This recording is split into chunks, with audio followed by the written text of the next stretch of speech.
Hey, today I'll be talking about episode 63 of Legend of ZhenHuan. Let's get right into it. Everyone is in the Empress's palace. The evidence is starting to pile up against ZhenHuan for her affair with Dr. Wen. Finally, ZhenHuan starts her counterattack. One of the maids claims she saw Dr. Wen's embroidery because he was behaving too casually and rolled his sleeves up.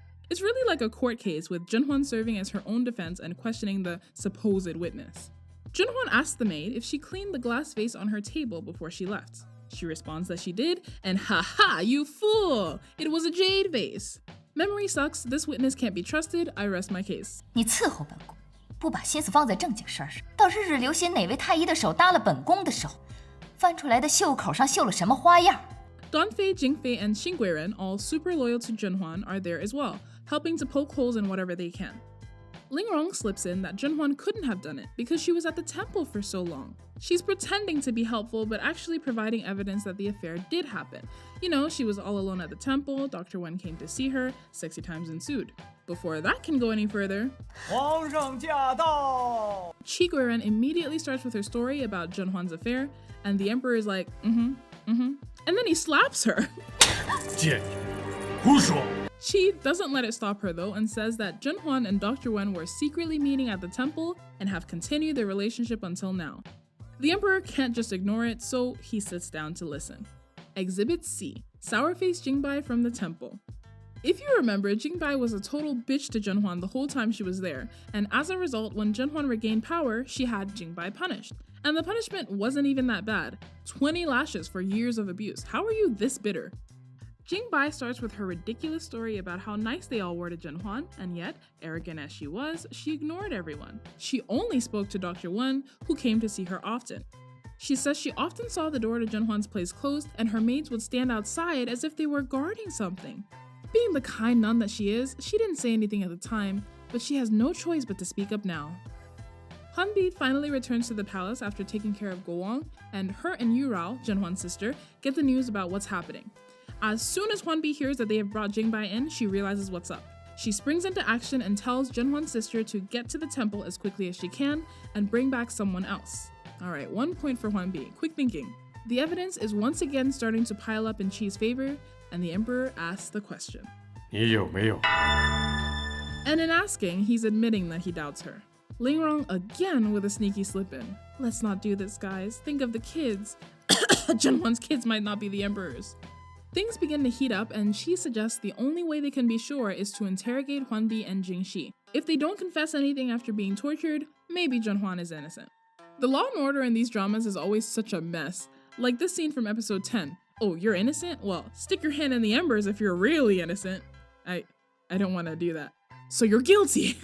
Jingxi, composed as ever, actually volunteers herself, but the empress suggests another way out. Historic DNA test. If they put the baby's blood and the emperor's blood in water, they should mix if they are really related. If this worked, we obviously wouldn't need paternity tests. But of course, it's not like they can head to the Mori show or anything. You are not! Those in ZhenHuan's camp warn that even if the test proves they are father and son, what will that say to everyone in the future? Or even Six Prince himself when he grows up? He would be officially saying he doubts ZhenHuan's virtue, his son would grow up knowing he didn't think he was his. I'm saying all this as if she's innocent. She actually is trying to pass off someone else's kids as his. The bad guys are 100% right, they've just got the wrong guy. The emperor decides to do the test. 只要一试，朕便可还你和孩子一个清白。 ZhenHuan, clearly pretending to be more upset than she is, begs that he test the baby and Dr. Wen so that his precious body won't be hurt. Smart move. Six Prince is brought in and pricked for a drop of blood. Dr. Wen does the same to himself. Everyone waits on tenterhooks, and the blood mixes. The Empress doesn't waste a minute. 来人，剥取她的贵妃服饰，大肉冷宫，连同孽障一起给我扔进去。 The Emperor is completely fooled. He tosses ZhenHuan towards the table to look at the evidence herself. Luckily, he did. She notices something is off. ZhenHuan grabs Su Peisheng's hand and drops some of his blood into the water. It mixes. Su Peisheng is a eunuch and obviously couldn't be anyone's father.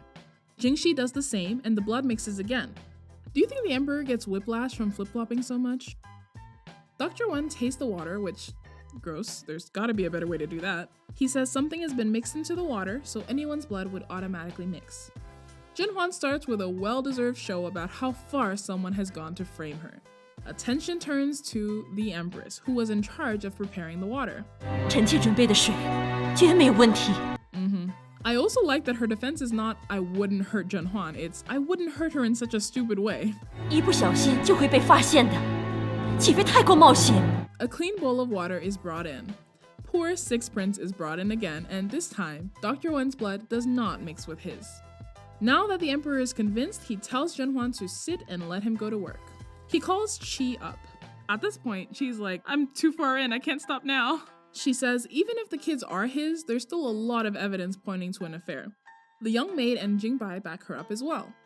In come Lan Yi and Yu Rao. They've brought with them Mo Yuan, one of the more reasonable nuns from ZhenHuan's temple stay. She tells the truth about how ZhenHuan was treated at the temple. Jingbai would hit her, yell at her. ZhenHuan didn't seclude herself because she wanted to, she was pretty much chased away by Jingbai.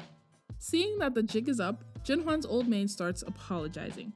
She says Qi has been beating her and forced her to come and testify that Dr. Wen proposed to her. It becomes obvious that Qi is a lot more than an innocent accuser, she's more like the orchestrator. ZhenHuan tries to get her to confess to who was behind her, but she says this was all her idea. She was just jealous of ZhenHuan and thought of everything by herself.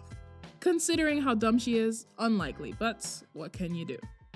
The Empress takes the attention away from her with a sudden recollection of her older sister. Lan Yi's face says it all. She is ridiculous. Remember her, my older sister who you loved so much? 若是姐姐在的话，她一定会相信臣妾是清白的。 But for once, the Emperor doesn't fall for it.